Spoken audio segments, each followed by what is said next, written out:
12:05 पे छोड़ी है शालीमार। एकदम निश्चिंत था कि 1 घंटे में पहुंच जाऊंगा। 1 घंटे का समय मिलेगा, खाना भी खा लूंगा। और 2 घंटे 20 मिनट में भी ट्रेन पहुंचने नहीं पाई है। रास्ते में सीकेपी से टाटा रास्ते भर ट्रेन रोक के गुड्स ट्रेन पार कर रहे थे। रास्ते भर कम से कम 3 से 4 जगह, यहाँ आदित्यपुर में रोक दे रहे हैं, उसके पहले सिडनी में रोक दे रहे हैं, हर जगह रोक दे रहे। क्यों रोक दे रहे भाई? मैं 2:17 पे पहुंचा हूँ, दौड़ दौड़ के पूरा फ्लाईओवर से चढ़ के, फुटबोर्ड से चढ़ के आया हूँ। मेरे आंख के सामने वंदे भारत जा रही है, गार्ड मुझे देख रहा है, मैं हाथ हिला रहा हूँ। पर रेल प्रबंधन तो बोल रहा है कि ट्रेनें जो है पंचुअल चल रही है, लेट लतीफी की कोई बात ही नहीं है। अरे अपने ऑनलाइन पूरा मौजूद है यार, IRCTC के ऐप में कि कौन सी ट्रेन कितनी विलंब चल रही है, कितने देर से पहुंच रही है। फिर ये अगर वो आश्वासन दे रहे हैं तो ये झूठा आश्वासन है। हम टाटानगर रेलवे स्टेशन पर मौजूद है और यहाँ पर रेलवे प्रबंधन के द्वारा एक प्रेस कॉन्फ्रेंस कर ये जानकारी दी गई कि ट्रेनें जो है वो पिछले दिनों के मुकाबले पंचुअल चल रही है। लेकिन अभी एक बोगी हमारे साथ है जो स्टेशन मास्टर के केबिन में पहुंचे हैं और यहाँ पर जो है अपनी शिकायत बता रहे हैं। क्या पीड़ा है आपको, क्या कुछ हुआ है? मैं कल से सफ़र कर रहा हूँ राजधानी दिल्ली से। मैं तेजस राजधानी में सीकेपी पहुँचा। सुबह 10 बजे मैं सीकेपी पहुँच गया था। फिर मैं इंतज़ार कर रहा था जो अपनी कुर्ला शालीमार एक्सप्रेस है कि उसमें टाटा आ जाऊंगा। टाटा से मैंने वंदे भारत बुक कर रखी थी ट्रेन टिकट। 12:05 पे छोड़ी है शालीमार। एकदम निश्चिंत था कि 1 घंटे में पहुंच जाऊंगा। 1 घंटे का समय मिलेगा, खाना भी खा लूंगा। मैंने अभी तक एक अन्न का दाना नहीं खाया। यहाँ पहुंचा हूँ 2:17 पे। वहाँ से यहाँ तक 2 घंटे 17 मिनट की दूरी है क्या? क्यों बार बार ट्रेन को बीच में रोके हैं? इनको समस्या क्या है वो ये जानते हैं, आम जनता तो नहीं जानती है।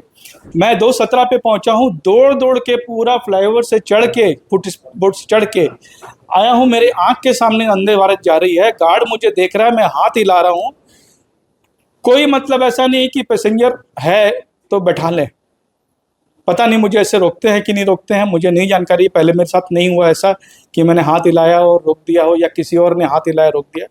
आज मैं इतना परेशान हूँ। आके यहाँ पे मैं पिछले 45 मिनट की 40 मिनट से बैठा हूँ सर से मिलने के लिए। मैं यहीं पे बैठा हूँ बिना खाए पिए, मेरी कोई सुनवाई नहीं है। लेकिन यहाँ पर रेल प्रबंधन तो बोल रहा है कि ट्रेनें जो है पंचुअल चल रही है, लेट लतीफी की कोई बात ही नहीं है। अरे अपने ऑनलाइन पूरा मौजूद है यार, IRCTC के ऐप में कि कौन सी ट्रेन कितनी विलंब चल रही है, कितने देर से पहुंच रही है। फिर ये अगर वो आश्वासन दे रहे हैं तो ये झूठा आश्वासन है। ये खाना पूर्ति वाला काम हुआ, गलत है। ये जिम्मेवारी लेनी होगी। सरकार हमसे है, हमको परेशान करके सरकार, मतलब हम तो पॉइंट नहीं देंगे, 0 देंगे। अगर ऐसा चल रहा है तो 0 है। वास्तविकता जो है, हकीकत है, आप पब्लिक से पूछेंगे तो पता चलेगा, जनता से पूछेंगे तो पता चलेगा। जमशेदपुर से आप कौन सी ट्रेन पकड़ रहे थे और कहाँ जा रहे थे? मैं वंदे भारत पकड़ने के लिए आया था। केउंझर मेरा घर है, मैं केउंझर जा रहा था। अब क्या कुछ डिमांड है आपकी? मैं क्या डिमांड करूंगा, जो सर समझेंगे। मैं तो बैठ के सिर्फ उनसे निवेदन करने आया था, सर कुछ सुधार कीजिए। तो क्या यहाँ पे आने से आपकी सुनवाई हुई, किसी से नहीं, मैं मुलाकात तो हुई, बात हुई? 45 मिनट से बैठा हूँ। मैं बोल बोल के थक गया हूँ कि मुझे मिलने दीजिए। मुझे कोई खाली शिकायत देनी है कि ये समस्या है सर, इसका समाधान कीजिए। मुझे मिलने भी नहीं दिया गया। आप यहाँ पर ट्रेनों के पंचुअल होने को लेकर के प्रेस कॉन्फ्रेंस कर रहे थे, लेकिन ठीक आपके कमरे के बाहर जो है एक पैसेंजर काफी परेशान और हताश दिखा। उसका सीधा सीधा कहना था कि जो भी आपकी बात भी बताई गई वहाँ पे कि आप बोल रहे हैं कि ट्रेन 2-2.5 घंटे लेट आई है, लेकिन यहाँ पर सीनियर DCM जो है वो अंदर मौजूद है और उन्होंने कहा कि ट्रेनें अब पंचुअल चल रही है। उन्होंने कहा कि केवल जो है जो रेल प्रबंधन है ये यात्रियों को बेवकूफ बना रहा है। क्या कुछ कहेंगे? देखिए, स्पेसिफिक ट्रेन की हम लोग ने काफ़ी डिटेल में आपके साथ शेयर किया कि ओवरऑल क्या हो रहा है।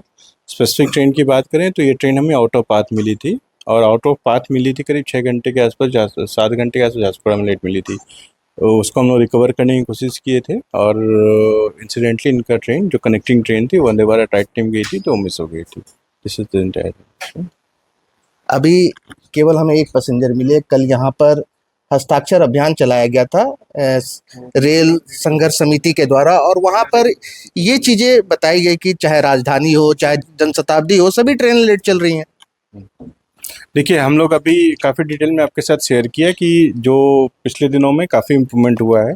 पंक्चुअलिटी जो करीब 30-35% के आसपास थी, अभी 65 से 70% चल रही है। प्लस जो एक्सटेंट ऑफ डिले था, ट्रेन में काफ़ी इम्प्रूवमेंट हुआ है। तो हम लोग कंटिन्यूसली मॉनिटर कर रहे हैं कि इसको और इम्प्रूव किया जा सके। प्रेस कॉन्फ्रेंस के दौरान आपने कल का डाटा दिया और बताया कि अप और डाउन दोनों ही लाइनों पर 47 यात्री ट्रेनें चली, जबकि जो गुड्स ट्रेन थी वो 35 और 32 का आपने आंकड़ा बताया। क्या आपको नहीं लग रहा कि 47 जो यात्री ट्रेनें हैं इस पर 32 और 35 का जो आंकड़ा है ये काफ़ी भारी है? मतलब क्या बोलना चाह रहे हैं? जो फैक्चुअल डेटा है मैंने बताया कि 47 कुछ कोचिंग ट्रेन चली है और 32 और 35 कुछ ट्रेन चली है। जो 250 जो बोला जा रहा था उसके अगेंस्ट में मैंने ये डेटा दिया है। ठीक है, फैक्चुअल डेटा दिया, TSR जो स्टेशन डायरी होती है उसका डेटा दिया है। यात्रियों का जो आरोप है, जो संघर्ष समिति है, जो यहाँ पश्चिम के विधायक हैं, इन सभी का ये आरोप है कि गुड्स ट्रेन्स को पास कराने के लिए जो 32 और 35 का आंकड़ा दिया जा रहा है, यानी कि इतना जो है वो ट्रेनें चल रही हैं, इसको पास कराने के लिए यात्री ट्रेनों को जो है घंटों खड़ा कर दिया जाता है। इसीलिए हम लोग उसके राउंड द क्लॉक मॉनिटरिंग हो रही है और हमारा इम्प्रूवमेंट हुआ है पंक्चुअलिटी में। यही चीज़ हम बताना चाह रहे हैं कि जो 35% पंक्चुअलिटी जब 70% हो, लगभग 70% है, और जो एक्सटेंट ऑफ डिले था वो भी काफ़ी कम कर दिया गया है। चकंदरपुर डिवीजन भविष्य की किन योजनाओं पर काम कर रहा है जिससे ये जो डिले है ये पंचुअल हो जाए पूरी तरह से? देखिए, काफ़ी सारे वर्क्स हैं इसमें, शॉर्ट टर्म भी है, इंटरमीडिएट टर्म भी है, लॉन्ग टर्म प्रोग्राम्स हैं और सारा डिटेल्स मैंने शेयर किया है। जो इसमें कि शॉर्ट टर्म मेजर्स हैं जैसे कि इम्प्रूवमेंट अभी हुई है मॉनिटरिंग और अदर एक्टिविटीज़ से।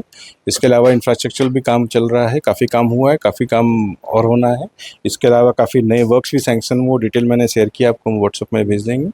और तो एक कंटिन्यूस प्रोसेस है, इम्प्रूवमेंट हुआ है, इसको और इम्प्रूव करेंगे और हम लोग इंफ्रास्ट्रक्चर इम्प्रूवमेंट से और अच्छा हो जाएगा। केवल एक सवाल, पूरी तरह से पंचुअल होने में कितना समय लगेगा? देखिए, इम्प्रूवमेंट हम लोग हर दिन इम्प्रूव कर रहे हैं और इसको और अच्छा करेंगे और जल्द से जल्द काफ़ी अच्छा और हो जाएगा। ठीक है, शुक्रिया। गोल, जहां 27 वर्षों के सफर में 17,000 से भी अधिक छात्रों ने डॉक्टर एवं इंजीनियर बनकर भरे सफलता की ऊंची उड़ान, जहां साधारण छात्र भी झारखंड टॉपर्स बनकर बना रहे इतिहास। दूरदर्शी शिक्षाविद श्री विपिन सिंह के मार्गदर्शन में मेडिकल एवं इंजीनियरिंग के लाखों छात्रों के लिए आशा की किरण के रूप में गोल, नेशंस लीडिंग इंस्टीट्यूट। प्रतियोगिता परीक्षा की तैयारी का एकमात्र संस्थान NIBM banking, SSC, railway, JPSC परीक्षा की करे तैयारी। जौहरी का भूमिका ये संस्था अदा कर रही है और हीरा चमक रहा है। पूरे NIBM परिवार को मैं तहे दिल से धन्यवाद देती हूँ कि उन्होंने अपने कुम्हार के रोल को बहुत अच्छी तरह से निभाया। मेरा सिलेक्शन IBPS CSA में बैंक ऑफ महाराष्ट्र में हुआ है। करेंटली मेरा RRBPO में हुआ है। मेरा सिलेक्शन बैंक ऑफ इंडिया में एज ऑफिसर स्केल 1 हुआ है। मेरा सिलेक्शन इंडियन ओवरसीज बैंक में एज PO हुआ है। NIBM झारखंड का एकमात्र संस्थान। बायोम इंस्टीट्यूट नीट की तैयारी के लिए एक भरोसेमंद नाम। यहाँ अनुभवी फैकल्टी, स्मार्ट क्लासरूम और बेहतरीन टीचिंग मेथड से स्टूडेंट्स को मिलती है मजबूत तैयारी। यहाँ हर स्टूडेंट को मिलता है पर्सनल गाइडेंस और डाउट क्लियरिंग का पूरा सपोर्ट। नीट 2027 और 28 के लिए फेज 2 बैच 30 अप्रैल से शुरू हो रहा है। आज ही बायोम इंस्टीट्यूट से जुड़े और अपने डॉक्टर बनने के सपने को दे सही दिशा। बायोम इंस्टीट्यूट सिर्फ मेडिकल प्रिपरेशन का संस्थान। काम की तलाश है, भरोसेमंद नौकरी चाहिए? जुड़िए ANG के साथ, जहां श्रमिक सबसे पहले। 12 घंटे की ड्यूटी, हर दिन 3 समय का खाना, मुफ्त रहने की सुविधा, आपकी सुरक्षा के लिए इंश्योरेंस, ओवर टाइम का लाभ, PF सीधा क्लाइंट से, समय पर पूरा वेतन और जरूरत पड़ने पर एडवांस पे। ANG मैन पावर सॉल्यूशंस, सम्मान के साथ काम, भरोसे के साथ कमाई।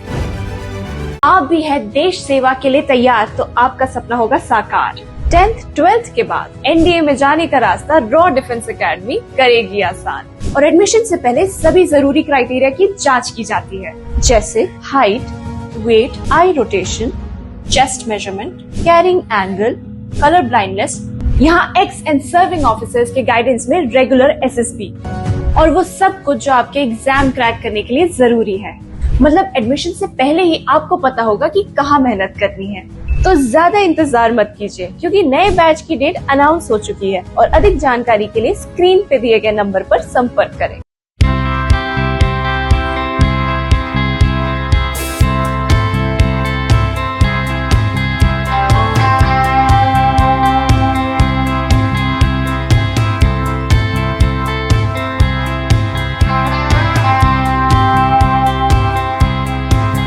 हार्ट का प्रॉब्लम हो गया और सडनली हो गया, अचानक हो गया। तो Jeevan Jyoti super specialist hospital में एडमिट करके इनका एंजियोग्राफी कराया। एंजियोग्राफी करने के बाद वो अपना रिपोर्ट दिया कि इनका 95% प्लस ब्लॉकेज है, स्टेंट से काम नहीं चलेगा, इनको बाईपास करना ही पड़ेगा। तो कबीर हर्ब है।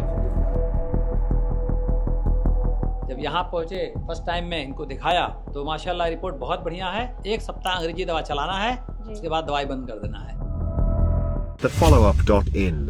Like, share, and subscribe. www.thefollowup.in